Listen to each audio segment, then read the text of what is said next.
Bonjour, alors dans cette vidéo, je vais expliquer comment je procédais pour étudier vos questions. Donc déjà, lorsqu'une personne me contacte, soit la personne demande d'avoir un rendez-vous, dans ces cas-là, eh bien, on programme un rendez-vous, soit la personne souhaite que je traite son cas tout de suite, auquel cas je le traite sur le champ, quelle que soit l'heure, même si c'est en pleine nuit et que je suis réveillée.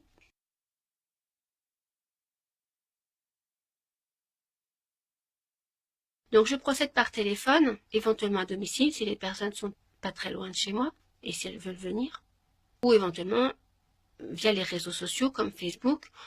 Voilà. De préférence, je préfère avoir un contact avec la personne parce que c'est beaucoup plus parlant. J'ai un écho de la personne en face de moi.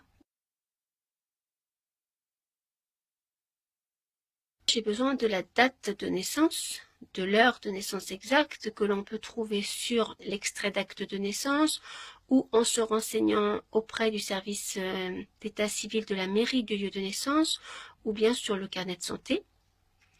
Évitons de demander à la maman parce qu'il arrive que la maman se trompe.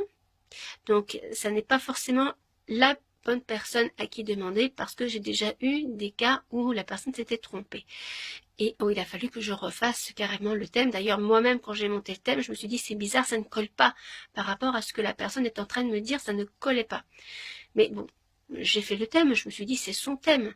Il y a peut-être quelque chose qu'elle ignore, mais je sentais qu'il y avait quelque chose qui n'allait pas et je lui ai dit écoutez, appelez votre mairie du lieu de votre naissance, service état civil, pour demander quelle est votre heure de naissance. Et il s'est avéré qu'effectivement, l'heure était complètement inversée. C'était pas du tout l'heure à laquelle elle pensait être née et sa mère s'était trompée, alors que c'était pourtant sa propre fille.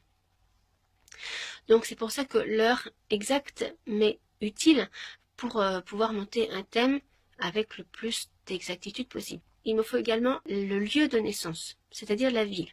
Si vous êtes né dans un petit village, une petite ville, donnez-moi la grande ville la plus proche.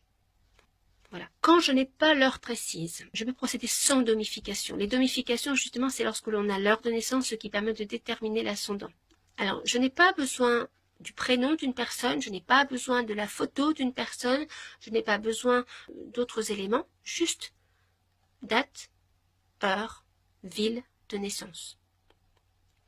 Si je n'ai pas l'heure, la date, la ville de naissance d'une autre personne, dans ces cas, je vais procéder autrement.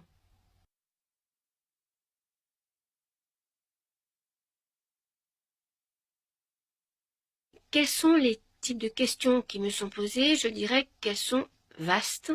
Ça peut être affectif, ça peut être financier, ça peut être juridique, ça peut être un procès, ça peut être professionnel, ça peut être n'importe quel type de questions. Il y a des questions sur lesquelles, bien évidemment, je mettrai des réserves.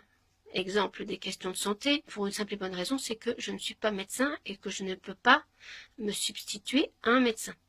Donc il est bien évident que dans un thème, on y voit l'âme de la personne, on y voit ce qu'il y a dans son intérieur et ce dont elle n'a pas forcément conscience.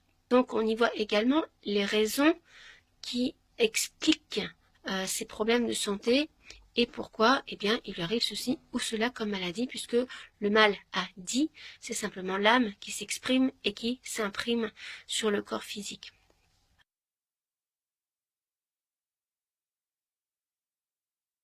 Je suis une personne qui analyse les choses le plus possible et je vais essayer d'en dire le plus possible, d'aller au fond des choses. Je vais ponctuer ce que je dis, ce que je ressens, ce que je vois par des questionnements, c'est-à-dire est-ce que ça résonne, est-ce que ça vous parle? Parce que ce que je dis, si c'est pour avoir une personne qui ne ressent pas ce que je dis à côté de moi, pour moi ça n'est pas un travail. Mon travail c'est de faire passer un message. Vous avez posé une question, j'ai besoin de répondre à votre question. Si vous ne sentiez pas les choses, j'aurais l'impression de n'avoir pas fait mon travail. Et ce que je veux, c'est d'avoir fait mon travail, que vous ayez compris, que vous ayez ressenti ce que moi j'ai vu et ressenti. Donc je demande toujours si ça résonne, ce que je dis et ce que je vois. Si la personne me parle, si vous me parlez donc, et que vous me dites des choses que vous vivez, je vais regarder dans le thème. Moi, ça peut résonner ou ça peut ne pas résonner, parce que je peux très bien ne pas le voir, ce que vous dites. Dans ces cas-là, je vais savoir à quoi m'en tenir. Mais c'est toujours un échange, au sens où je fais le travail, c'est moi qui fais le travail, parce que je regarde le thème, je regarde les planètes, je lis le thème, je ressens, j'analyse, j'étudie, j'approfondis, je recherche, je fouine, je fouille, je décortique. Et je demande, est-ce que ça résonne? Est-ce que ça vous parle? Voilà, pour qu'il y ait cet échange, pour que la personne ressente ce que je ressens, qu'elle comprenne ce que je suis en train de faire passer comme message. Voilà, ça c'est très très important.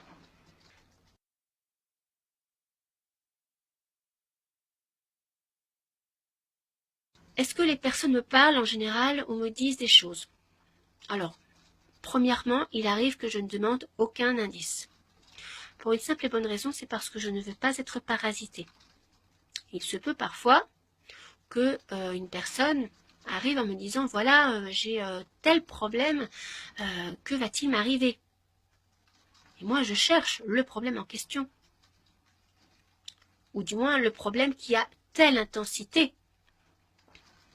Et je ne vois pas ce problème. Ou je ne vois pas ce que la personne demande. Est-ce que je vais faire ceci? Est-ce qu'il va m'arriver cela? J'ai ce problème-là, c'est démesuré, et je cherche, et je ne trouve pas. Et pour la simple et bonne raison, c'est parce que ça n'a pas de raison d'être, et ça n'est pas ça.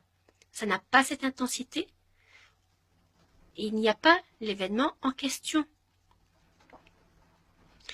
Donc, pour cette raison, si on me demande des indices, il peut arriver que je dise non. Ne me dites rien. Je lis d'abord. Je regarde d'abord.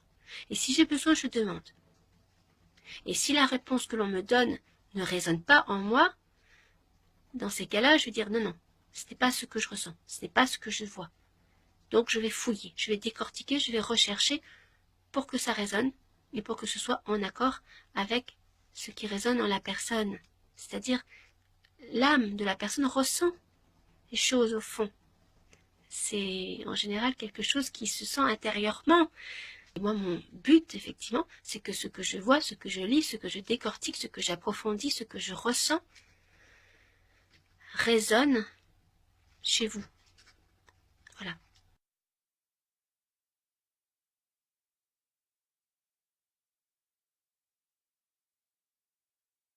Alors, je ne dicte pas une conduite. Les planètes ne dictent pas ce que nous avons à faire. Les planètes ne sont ni plus ni moins que la représentation des forces dans l'univers qui sont en interaction avec toutes les forces de l'univers, et toutes ces forces tirent ce qu'elles souhaitent, ce qu'elles veulent, exactement comme des personnes tireraient sur un drap pour pouvoir avoir le drap à elles. Ce sont des forces qui interagissent et qui se trouvent à l'intérieur de l'univers, qui ne forment qu'un tout.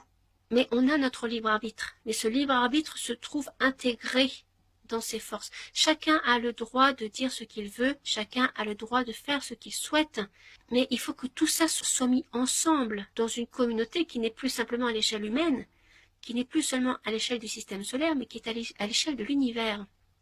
C'est en ça qu'il y a un destin. Et c'est en ça aussi, comme j'expliquais, qu'on a un libre arbitre. C'est-à-dire que l'on peut décider de ce que l'on veut. C'est exactement comme si vous vous trouviez au sein d'une grande réunion et que vous deviez voter. S'il y a 70% des personnes qui vont voter oui et 30% qui vont voter non, eh bien le destin va être fonction du résultat. L'univers va être fonction du résultat. Les énergies vont être fonction du résultat. Les énergies de l'univers vont être fonction de ce résultat dont on fait partie, dont chacun fait partie dans l'univers. Voilà. Donc nous avons notre libre arbitre, puisque nous pouvons décider de ce que nous voulons, mais l'ensemble de l'univers a aussi son mot à dire. Chaque élément a son mot à dire.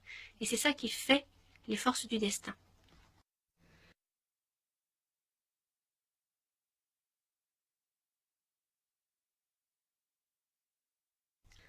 Alors, combien de temps dure une consultation?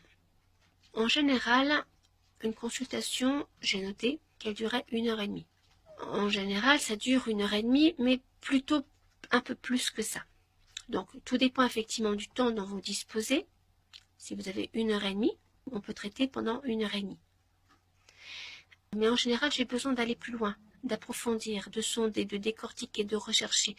Parce que je suis passionnée par ça, je suis passionnée par l'astrologie, et on n'a jamais fini d'apprendre. On n'a jamais fini de sonder quelque chose. Donc j'ai toujours la sensation d'avoir jamais terminé. C'est comme lorsque vous faites une psychanalyse ou une psychothérapie avec un psy, ça n'est jamais fini.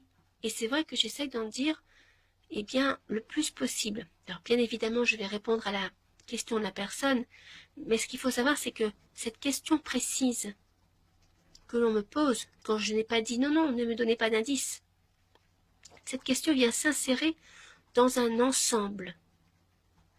Donc, je dois étudier l'ensemble pour pouvoir traiter de cette question.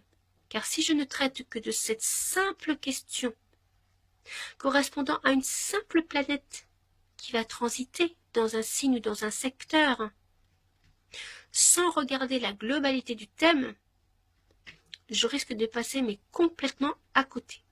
Donc je regarde la globalité du thème. C'est pour ça que je dois y passer un certain temps. Et que je ne peux pas répondre à une question simplement comme ça, en regardant une planète, tac, tac, tac, oui, elle a des aspects, donc il se passe ça, ça, ça. Bien sûr, je vais regarder un simple aspect, bon, un carré, soleil, Uranus, bon, d'accord, je vais savoir ce que ça veut dire. Mais ça n'est qu'un simple aspect. Mais il faut regarder l'ensemble du thème. Quand vous allez voir un médecin généraliste, en général, il regarde un symptôme. Il traite le symptôme. Mais il ne traite pas de la cause. Il ne traite pas de la globalité. Lorsque l'on me pose une question, si je ne traite que de cette question-là précisément, que je regarde juste le secteur concerné, et rien d'autre que le secteur concerné, sachant qu'il y a un ensemble de choses, un ensemble de planètes qui sont en interaction avec la planète concernant ce secteur précisément, je passe tout simplement à côté de l'ensemble des éléments me permettant de répondre à cette question. C'est pour ça que je ne traite pas à la minute, que je ne travaille pas à la minute. Je ne réponds pas du tac au tac en disant voilà, il va se passer ça, ça, ça, ça, ça. Parce que je regarde l'ensemble du thème pour pouvoir avoir une globalité de façon à replacer votre question dans son contexte, dans le contexte de la globalité du thème, dans le contexte d'ensemble.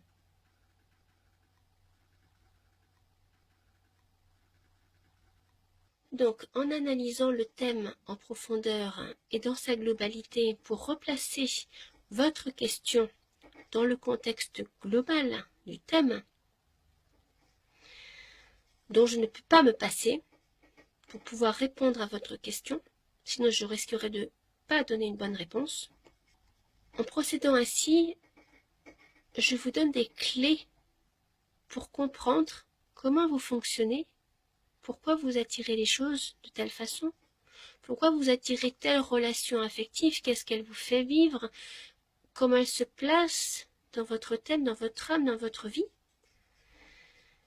Je vous donne des outils pour vous responsabiliser. Simplement, je vous aide à comprendre votre fonctionnement. Si je vous donnais simplement, en l'espace de quelques minutes, en travaillant à la minute également, une réponse à votre question, sans la placer dans la globalité du thème, sans étudier les choses en profondeur, sans vous donner des clés pour expliquer pourquoi il se passe ceci dans votre vie, je ne vous rendrai tout simplement pas service, parce que je vous déresponsabiliserai. Supposons que je procède autrement. Par exemple, vous m'appelez, je traite de votre question sur le champ, vous me dites voilà, il s'agit d'une question affective, je voulais savoir qu'est-ce qu'un tel pense dans votre vie affective. Je voulais savoir si cette relation avec un tel va se passer. Attendez, je vais vous donner sa photo, son prénom, sa date de naissance, etc. Et moi, dans ces cas-là, je ne fais que prendre votre date, sa date de naissance, les superposer, regarder bon, les planètes qui sont en accord et non en accord, en disant voilà, alors là vous vous accordez sur ceci, vous ne vous accordez pas sur cela, il va se passer ceci, il va se passer cela. Voilà, en un quart d'heure, 20 minutes par exemple, une demi-heure, je ne sais pas, j'ai fait le tour du sujet et j'ai répondu à votre question. Je ne vous ai pas donné les éléments qui vous permettent de comprendre pourquoi vous attirez cette personne, pourquoi ça fonctionne de cette façon, pourquoi vous vous posez cette question, pourquoi il y a un problème, pourquoi vous m'avez contacté, comment fonctionne votre âme, comment fonctionne cette personne pour laquelle vous vous posez des questions. Je vous explique simplement ce qu'il va se passer en prédiction, sans vous expliquer comment vous pouvez prendre en main votre destin. Dans ces cas-là, vous allez me payer pour, supposons 30 minutes en travaillant à la minute, avec un dépassement à chaque fois qu'il y a une minute de plus. Et bien évidemment, je dois à la fois me dépêcher et répondre à votre question. Le stress, c'est pas une très bonne chose quand il faut répondre rapidement à une question, simplement parce que la personne derrière, elle doit avoir une réponse. Et si je vous donne simplement une prédiction, soit cela vous plaît, soit cela ne vous plaît pas. Et je peux complètement me tromper, comme je vous l'ai dit, puisque traiter simplement d'une question sans regarder la globalité de l'ensemble, c'est comme traiter d'un symptôme sans regarder la cause, sans regarder la globalité, sans regarder, je dirais, le niveau d'évolution d'une personne. Et je peux passer complètement à côté. Donc pour cette raison, et parce que je fonctionne de cette façon, j'ai besoin d'aller en profondeur, de rechercher et d'échanger pour que cela résonne en vous. Donc c'est un échange en général qui est enrichissant, à la fois pour vous et pour moi, parce que moi mon intérêt c'est de vous aider, c'est de vous faire comprendre pourquoi vous vivez ces choses-là, pourquoi vous êtes venu à moi, parce que si vous êtes venu à moi, c'est parce que vous avez une problématique à résoudre, et donc je vous explique la problématique.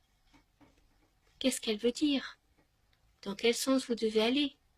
Quel intérêt cette question que vous posez a dans le contexte de votre vie?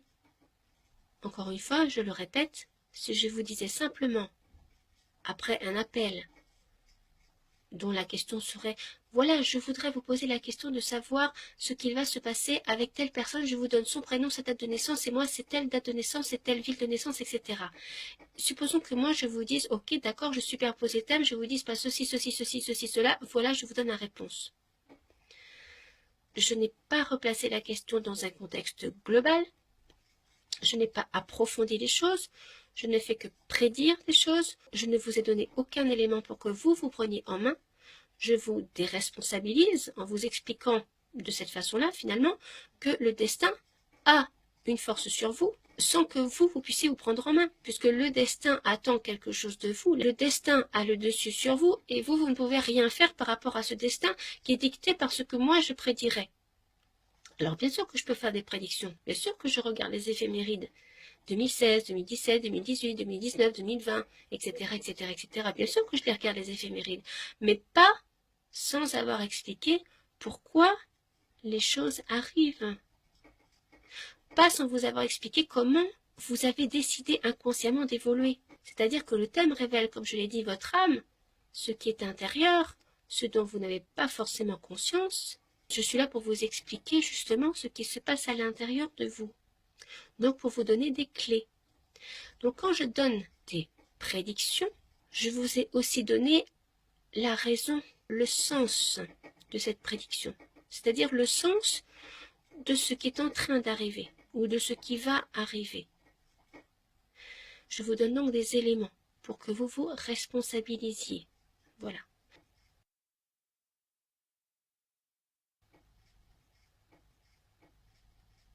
Je ne vais pas vous recontacter dans une semaine, dans 2 semaines, dans un mois, pour vous expliquer quel sera votre horoscope, ce qui n'a rien à voir avec l'étude de votre thème astral, l'étude du thème astral de quelqu'un d'autre, ou l'étude d'une question en particulier. Je ne vais pas spammer votre boîte mail simplement en vous disant, voilà, il faut que vous me recontactiez parce que dans X temps, dans 2 semaines, dans un mois, vous savez, les planètes auront changé de signe, auront changé de secteur et il va se passer autre chose et je vous laisserai à ce moment-là dans le suspense. Non, ça ne se passe pas comme ça. Ça ne se passe pas comme ça. Je vous donne des éléments, des clés pour que vous vous responsabilisiez. Si vous avez une question, vous me contactez, je réponds. Si vous avez des questions, vous me contactez, je vous fais payer le simple forfait qui est le tarif pour 1h30. Si j'y passe 2 heures, si j'y passe 3 heures, si j'y passe 4 heures, peu importe le nombre de questions que vous me posez, la première consultation c'est le même prix. Et je ne vous fais pas payer de dépassement d'honoraires. Si dans quelques temps, dans 6 mois, dans 1 an, dans 2 ans, vous avez une question, une autre question à poser, un problème qui se pose à vous, dans ces cas-là, vous me recontactez et je réétudie votre thème. Et je vous fais payer à nouveau une consultation, tout simplement. Et si ça dure plus longtemps que prévu, c'est-à-dire que j'ai mis 1 heure quand il s'agit de consultation suivante, si le temps est dépassé, là encore, je ne vous fais pas payer les dépassements. Parce que je ne fonctionne pas au chronomètre. Je ne veux pas me stresser pour avoir à répondre à une question. Je ne suis pas un robot. Je fonctionne avec un ressenti et je cherche à entrer en connexion avec votre âme pour vous expliquer ce qui se passe à l'intérieur de la vôtre et pour vous expliquer la raison de votre venue vers moi, votre problématique.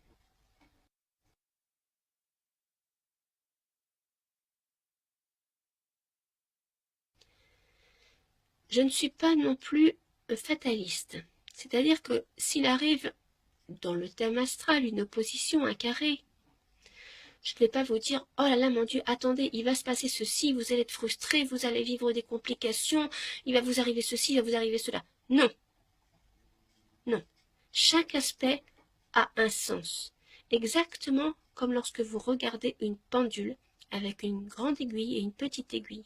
La petite aiguille va marquer le contexte, c'est-à-dire l'heure dans laquelle va se dérouler 60 minutes, donc un contexte, et la grande aiguille, la planète la plus rapide en réalité dans le thème astral, va m'indiquer à quel point vous en êtes dans ce contexte. Voilà. Donc ce que je veux dire, c'est que chaque aspect a un sens. Comme les aiguilles d'une montre, la petite aiguille va indiquer le contexte et la grande aiguille va vous indiquer le sens dans lequel vous devez aller. Indique ce qui est à travailler pour répondre à la question. C'est pour ça que je ne suis pas fataliste en vous disant « Oh, mon Dieu, vous avez un carré Saturne-Lune et madame, vous allez être bloqué, frustré toute votre vie émotionnellement. Oh, mais monsieur, vous avez un carré Uranus-Soleil, Soleil en maison 7 dans le couple, vous allez divorcer dans votre vie. Mais mon Dieu, vous avez Pluton qui se retrouve sur votre Lune, bientôt votre mère va décéder. » Non, jamais je ne dis une chose pareille, jamais. Et déontologiquement parlant, je ne prédis pas la mort. C'est quelque chose que je ne fais jamais. En ce qui concerne la question des animaux disparus, car là aussi je peux aider les personnes qui me le demandent à rechercher un animal qui a disparu. Là, effectivement, il se peut que je vois l'animal qui n'est pas en vie. Alors, bien évidemment, déontologiquement, je n'ai pas le droit normalement de dire, effectivement, écoutez, monsieur ou madame, votre animal est décédé. Donc, tout dépend de la façon dont vous m'abordez. Moi, je vais vous répondre. Je ne vais pas forcément faire un rapport de 3 pages, entre guillemets, pour vous expliquer cela. Pour vous expliquer ce que je vois. Mais simplement, je vais expliquer les choses d'une certaine façon, mais de façon délicate, et pour ne pas blesser, et je vais éviter de parler de ça. Maintenant, il y a des personnes qui me posent la question parce qu'elles veulent savoir. Je peux, par exemple, poser la question, qu'est-ce que vous ressentez, par exemple? Qu'est-ce que vous sentez de votre animal? Comment vous le ressentez? C'est le maître ou la maîtresse qui est en accord direct avec l'animal et qui peut ressentir ce qu'il en est de son animal. Et il arrive que des personnes me disent, bah écoutez, il y a soit cette option, soit cette option. Et parmi les deux options, eh bien, il y a le fait que l'animal soit décédé. Et il y a des personnes qui veulent savoir. Donc quand elles veulent savoir, je peux le dire. Mais dans les autres cas, je ne le dis pas expressément. Voilà, donc après chaque cas est particulier, chaque cas est unique, mais ce qu'il faut savoir, c'est que tout ce qui est négatif, c'est quelque chose que je ne vais pas exposer. Bien évidemment, si c'est pour prévenir de quelque chose qui risque d'arriver et qui risquerait d'être un accident, par exemple, dans ces cas, je vais prévenir la personne. Je veux dire, faites attention, je vois ceci, je vois cela, donc faites attention, le sens de cet aspect veut dire ceci. Donc attention, ne pas vous comporter de telle façon, pour ne pas qu'il se produise telle chose. Donc je peux prévenir. Voilà. Je ne suis pas là pour faire peur, pas du tout. Sinon j'aurais jamais étudié l'astrologie moi-même, car je me serais fait déjà peur depuis bien longtemps. Mais je suis là pour expliquer le sens du thème, le sens d'un aspect, et répondre à vos questions, tout simplement. Voilà, si vous avez d'autres questions par rapport à cette vidéo, vous pouvez me les poser en indiquant un commentaire ou en me contactant par mail et je vous répondrai tout simplement. Sinon, vous pouvez regarder mon site, il y a également d'autres explications sur le site. Voilà, il y a des avis également qui ont été laissés par les personnes expliquant aussi ce qu'elles ont ressenti des consultations, ce qui est intéressant à consulter pour vous faire un avis de ce qu'elles en ont retiré de la consultation. Voilà. Donc je vous laisse sur ce. Merci de m'avoir écouté jusque-là. Et si vous avez besoin d'autres renseignements, eh bien, n'hésitez pas à les noter en commentaire ou à me contacter par mail. Merci de m'avoir écouté.